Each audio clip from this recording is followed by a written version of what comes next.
En un mot, vous qualifierez Damaro quoi? Si vous devriez lui donner, le qualifier en un mot. Blé Goudé de Alpha Condé.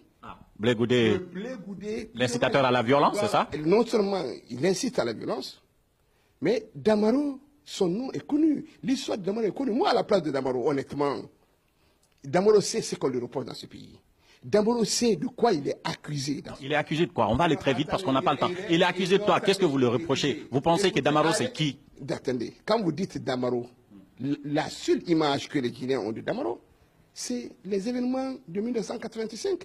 Moi, j'ai été très heureux quand il m'a dit personnellement qu'il est en train de faire un livre par rapport à ça. Parce que ce de quoi on accuse Damaro, c'est extrêmement grave. Il est accusé du fait que c'est lui qui a donné la bande du coup d'état de Diarra à Lansana Conté. Ça, quand quelqu'un est normal dans sa tête, quand vous êtes accusé d'une situation comme ça, vous donnez la preuve de votre innocence. Il a parlé de livre, j'attends. Damaro, il ne peut pas vivre normalement. Damaro est toujours dans le complot. Damaro est toujours dans les enregistrements. Damaro est toujours dans raconter des histoires. Damaro est toujours en train de parler des choses qui n'existent pas.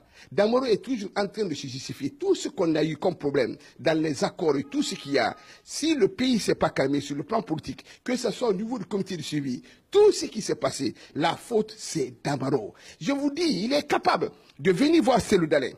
Gentiment, tu le reçois à la maison, il discute.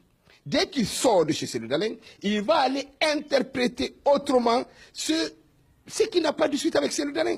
Pour moi, honnêtement, pour son âge, parce que d'abord, c'est pas quand même un enfant. Quand je dis, moi, c'est mon grand frère, ça veut dire qu'il y a une différence d'âge entre nous. Mais il ne se comporte pas comme un homme honorable. Il se comporte exactement comme Blé Goudé. Le matin, il parle avec Alpha Condé. Le soir, il dîne avec Alpha Condé, il donne l'impression et aux ministres et aux militants de RPG RKCL que c'est le plus important au jeu d'Alpha Condé. Est-ce qu'il le rend? En tout cas, c'est ce qui apparaît. Je vais vous poser deux questions précises. Oui. Deux questions précises.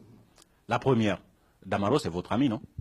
Non, mais écoutez, Damaro, ce n'est pas un ami. Damaro, c'est Damaro, c'est votre ami ou pas? Non, Damaro n'est pas mon ami. Damaro est un collaborateur. Damaro, je ne l'ai pas connu avant. Damaro, je l'ai connu quand j'ai été député, pour lequel j'avais du respect, de la considération, vu la différence d'âge. C'est pour ça, d'ailleurs, je ne l'appelais jamais Damaro, je l'appelais toujours frère, parce que j'ai été éduqué par rapport à ça. Mais j'ai l'impression... Mais aujourd'hui, vous avez perdu cette estime-là pour lui. Non, mais son comportement, la manière par laquelle il nie même l'évidence, la manière par laquelle il ne fait rien qui va dans le sens de calmer les jeux, la manière par laquelle, quand il passe tout son temps avec son téléphone en train d'enregistrer les gens, parce que Damaro a deux téléphones, je vous le dis, pour qu'on comprenne. Il a un téléphone Samsung et un téléphone iPhone. Quand vous l'appelez sur le téléphone Samsung, c'est qu'il vous enregistre. Damaro est habitué au complot. C'est pour ça que je dis, est-ce que c'est le traumatisme de 1985 qui le suit, ou bien parce qu'il a fait sa formation en Union soviétique, il a été modulé dans un pays où on ne parle que de complot et de racontard. C'est pour ça que je dis, pour moi, il a perdu complètement ma confiance parce qu'il ne se comporte pas comme un homme